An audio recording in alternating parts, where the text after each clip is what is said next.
The Wholeness Network.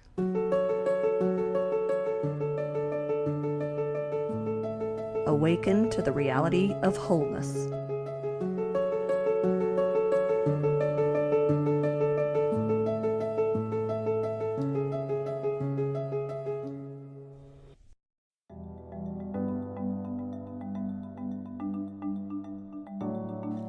Leslie Watkins is an influential, transformational life coach and mentor and has been for over 30 years. Leslie's career began when she worked as a mediator for families settling estates. This beginning led her to life coaching. Leslie's gifts of seeing energy and leading both individuals and families through generational issues make life coaching a natural fit. Leslie has also honed her ability to unconditionally love those she works with, which provides an unparalleled environment for healing and wholeness. Leslie studied at Brigham Young University and went on to earn a graduate certificate in conflict resolution from the University of Utah. You know what? It is a pleasure to be with you. I would say probably my greatest passion after today is the vibration that they've all talked about, vibrating. And my greatest passion is love, that four-letter word, that feeling that we all have when we connect one with one to another. I had a mentor 20 years ago, and we used to talk about love at great lengths. And he said that at a very core level, we are all love, that the energy of love in our bodies is all that we are, and that we do three things typically in life. We give love, which means that we connect with others, we elevate consciousness. That's the feeling that we've had in this room here together today. We distort love, and we withhold love. And we've talked a little bit about that as well when we talked about addiction and abuse and some of those other things. The truth is that at different times and in different situations, we do all three. We withhold, we distort, and we give love throughout our lives, depending on our situation. One of the things I love to teach my clients is head versus heart. Not that we cut off our heads, but to operate from a heart-centered place. That the heart is the greatest vessel in our body. It is the place where we store love. That is the place where we connect one with another. And what are the things that govern our heart? It's our feelings. And to be in touch with my feelings is the very thing that connects me with each of you. So I encourage my clients to pay attention to how they feel. So all of your feelings are important. And we're so programmed in our thought processes to cut off some of our negative emotion. When in reality, if we were to embrace all of our feelings, to work through them, it helps us transcend them so that we are able to encompass more of all of who we are. So the heart is about 100,000 times stronger electrically and 5,000 times stronger magnetically than the brain. So it's interesting to me that society teaches us that we are to operate from our brain when technically the heart is the vessel that connects us more powerfully to nature, to each other, to all things life-giving. And so it is my invitation that we all pay attention to how we feel, because it is through our feelings that it connects us to our hearts. My greatest passion this last 20 years has been the power of unconditional love. And I find that has been the greatest healing force in changing lives. In order to truly love others, we have to learn to love ourselves without judgment. And that, I find, is really tricky. We can say that we love other people and without condition, but until we truly love ourselves without condition, without judgment, we cannot love another. You know, when I was a little girl, my mom said to me, Leslie, I love you more than anything else in this world. And it just didn't feel right. It just didn't resonate. And the reason I've come to understand the reason why it didn't feel right is because my mom didn't love herself to that level. And so it just didn't ring quite true.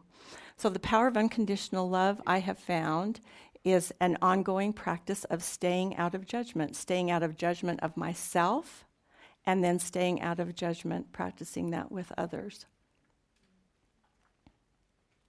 So how do I shift? How do I shift from my thought system? How do I know if I'm in my thoughts as opposed to how I'm in my heart? I can take the same person and the same situation, the same life's experience, and if I'm in my head, there's chaos going on. I'm frustrated, I'm confused, I feel overwhelmed if I'm operating from my thought system. If I'm operating from my heart, I'm in the moment, I feel more calm, I know what to do, and there is a better feeling. And that's how I know if I'm in my thought system as opposed to my heart. Now, I'm not saying that the head doesn't serve me. I'm saying that it comes behind my heart. So how do I shift? I have to have a desire. There has to be a great desire to move from my head to my heart. There has to be awareness. I have to be awake and aware. I have to know when I'm in my thought system as opposed to when I'm in my feelings. Meditation, I find, is one of the greatest practices for silencing my thoughts so that I can truly tune in to how I'm feeling. And then journaling, I find, is also one of the greatest mechanisms for keeping track of my feelings. And with my clients, I find that it's easy as we write things down, that it's helpful to go through those feelings and to keep track of what's really going on inside the body so that it helps me transcend. There are 6 C's that I encourage my clients to stay away from, and these are 6 C's that keep me locked in my head. When I am comparing myself to someone else, when I'm in competition, when I contend with others, when I'm trying to control, when I criticize or confront, those are all indicators that I'm locked in my thought system. The 1 C that I find is helpful when I am operating from my heart or my feelings is when I truly compliment, when I'm more focused on my spiritual gifts and who I am rather than things that I am not. So those are the 6 C's I encourage clients to stay away from, and then to focus more fully on complimenting and finding things about who we are rather than what we're not. So my passion is healing generations, and this is a picture of my parents who graciously handed down to me and my siblings unresolved issues, obviously, right? Thank you very much, Mom and Dad. That we struggle with to resolve. Of course, we are in the process of doing that. But definitely there were things that they didn't talk about their feelings. My grandparents, my parents, they just didn't talk. In fact, there was a lot of silence that went on in our home and even with my grandparents. And so I vowed to do things differently when I married the same man twice. Yeah, he's sitting right here in this crowd. And so you can only imagine the layers of love that we have had to transcend in order to forgive, to find compassion, to understand each other, and to go levels of love deeper. And the last picture is, of course, my pride and joy, a picture of our 4 children. And we have done things differently in our home. From my perspective, we strive to live from our hearts. So we talk about our feelings on a very deep and ongoing basis. We talk about how we feel. And sometimes those conversations can be fierce and difficult because you can only imagine marrying the same man twice. There are issues that come with that. And I'm here to tell you that those were difficult times from time to time, but we talk about how we feel and at great lengths. So to bring it full circle, I am extremely passionate about living from our hearts because I truly believe that that is the only way that it will truly connect us universally within our families. That's the only way it will connect us to our spouses, to our significant others, to our children. That's the feeling of community that through music, through our friendships, and through embracing wholeness, that will unite us and bring us as one. And so I'm extremely passionate about following your heart, listening to the feelings of your heart, and then moving through the feelings that unify us from an unconditionally loving place.